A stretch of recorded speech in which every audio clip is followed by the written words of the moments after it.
Om Shanti. This is the Avyakta Murli of 18th December 1987. We are completing the series Power of Thoughts. So in this Baba is saying, this is in 1987, to have pure feeling means to have powerful thoughts. The speed of thought is faster than all other powers. Even though science has created instruments of a very fast speed, faster than all of them is the speed of thought. When you have pure feelings for a soul or for the souls of the entire world, it means that you have powerful, pure and auspicious thought that there should be benefit for that soul. When your thoughts and feelings emerge, that soul will experience that I, the soul, am receiving peace and power through special cooperation. For instance, even now many children experience that in some talks. They did not have the courage or worthiness, but the Bab Dada's extra help, the service of you souls, Bab Dada's extra help, the task was easily successful or that the obstacle finished. In the same way, subtle service of you souls who are the master world benefactors will give them a practical experience. This will take less time, use less facilities and less money. To be able to do this, the mind and the intellect have to be constantly free. Because you keep your mind and intellect very busy with small matters, the subtle line of speedy service doesn't remain clear. You keep the line of your mind and intellect engaged in worldly matters. This is why this subtle service is not taking place with fast speed. For this, pay special attention to solitude and stability. So here, Baba is talking about the importance of pure thoughts and pure feelings. The service of the Mansa Seva service. It doesn't require money. But the thing is that your mind is engaged in small matters, in little matters of this world. That is why this line is not, this line is so subtle that you can't see it. That is why what you have to do is to pay special attention to solitude and stability. So the basis of Mansa Seva, the basis of mental service, the basis of having pure, positive, auspicious thoughts is solitude. What is solitude? Solitude is ekant, what Baba says. You need to understand this word solitude in great detail in this spiritual life. What is solitude? Solitude, as I said, it means ekant. But ekant, Baba uses the meaning of the word ekant in a very deeper sense. To be lost in the one. To be lost in the end of, in the understanding of one or in the deeper experience of one. This is the greatest meaning of that ekant. But ekant has got yet another meaning which is usually considered in the world as ekant, and that is gross ekant, gross solitude. To be alone, to be one with oneself, to be with oneself all alone. So the question is, what is solitude? This gross solitude I am talking. And what are the advantages of this solitude? Unless and until we know the advantages of solitude, we are not going to go in solitude. So why this solitude is so important in this spiritual life? This is the question. Because as I said, Baba is saying that everything, thoughts, positive thoughts, auspicious thoughts, pure feelings, the basis for all of these is solitude and stability. When we enter into a phase of solitude, what happens? Just as in bhakti also, in some of the Sakar Murlis it has come, Kotri, some of the bhaktas, what they do, they go away from the world for some time and stay in some isolated place for few days, for some days. In caves also, in Kotri or some isolated place, and then they come back. If suppose 7 days they stay in the household, 2 days they go out and stay all alone and then come back into the world. This is what they do. So, what is the importance of this solitude in spiritual life? Yes, Dr. Purvi. You become with oneself at that moment. You are not surrounded by anybody. I am talking of gross solitude. Gross solitude means an isolated place where you alone are there and none else. Only you are there. So you get an opportunity to know yourself. First is this. Second, automatically you just shut out that world of gossips. This is a world of gossips. Everywhere there is gossip mongering going on. Everybody is talking of what others is doing. You open any channel on television, they all are talking about criticism. There is so much negative energy in all the debates. that take place on television. So many negative energy in all the channels. So they are talking about, even I'm talking about television or media, come out of the world of television. In the real world also, every household, every woman, every man is talking about other man. So there is so much gossiping going around. So once you become isolated, automatically this gossiping world is out. That is second. Third, to feel two things. First with oneself and then with Supreme. So to feel closeness with Supreme, the ultimate, the divine, God. There was a Saint Eckhart in Germany. It is said about him that once he was sitting in one jungle where he usually used to go under a tree and just sitting and contemplating deeply, and 2-3 friends are passing by that way and they see that Eckhart is sitting alone. Not this Eckhart Tolle who has written the recent books and all earlier. This is a different Eckhart I am talking about. They go to him thinking that he might be feeling alone. They go to him and they say that we have come so that you should not feel lonely. Eckhart says, after you people have come, now I have become lonely. Earlier I was enjoying the presence of the Supreme. By your company I have become lonely. So to enjoy, to be with the Supreme Lord, God, that is one of the advantages of solitude. Fourth, nature. You call it nature. To be in unison, to be one with the nature, to feel this nature. Because there are two worlds. One is the gross world and another is nature. When you go very close to nature, you are very close to the Supreme, to the ultimate, to the highest. Because nature is a little purer thing than the worldly human beings and their relationships. It is something like all the nature poets. If you study their poetries, William Wordsworth and all those poets, you will find a divinity in their poetries. You will find that their poetries are very much nearer to spirituality, even though these were not religious people. They were nature poets. But their poetry has got that divine touch. Divine touch is there in that poetry.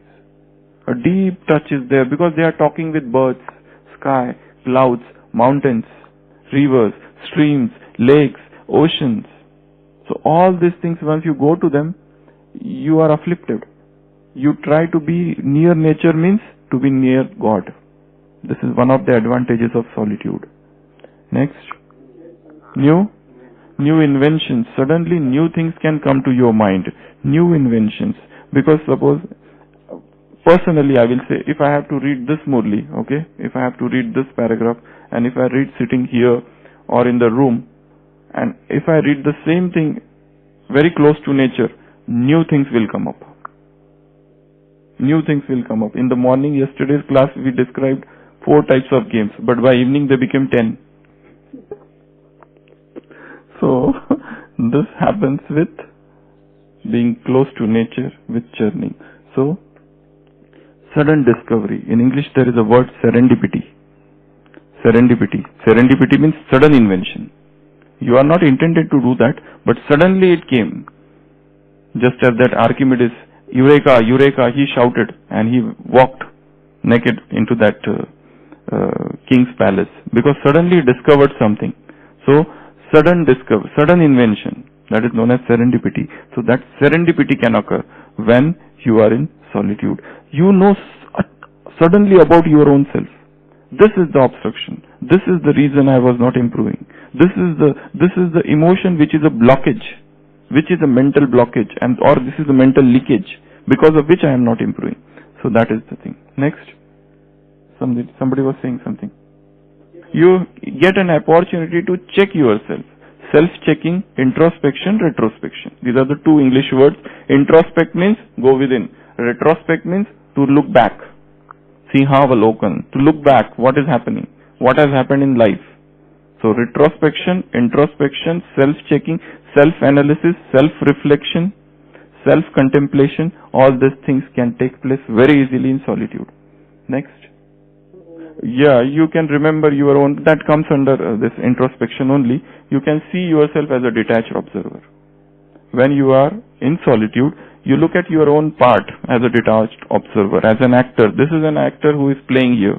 He is the actor. He is getting up. He is doing yoga. He is doing Amrit Vela. He is doing reading, listening and reading Murli. He is sitting in the office. You see yourself as a detached observer, and by this detached observership, you get to know some new thing about yourself.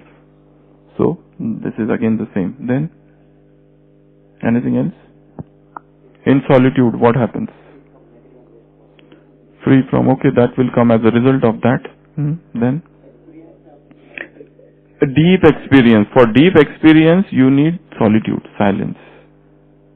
You can have that in crowd also, but first you need silence, a deep silence, a deep solitude. A soul who has spent lot of time in solitude and lot of time in silence, they come out in front of the world as powerful souls. Because they are full. They are not empty vessels that make more noise. No, they are full of knowledge, full of experience, full of deeper experience, deeper realizations. So for that, ekant is must. I am talking of gross ekant, sthul, gross ekant. That sort of ekant is necessary, that sort of solitude is necessary. So we will summarize it. First of all, you get to know yourself.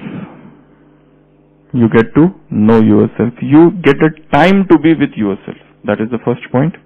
Second point is self-introspection, self-retrospection, contemplation, checking, analysis, everything about self. Third point is nature. You become very much close to nature. Fourth is God. You experience Him. See, He is above the world.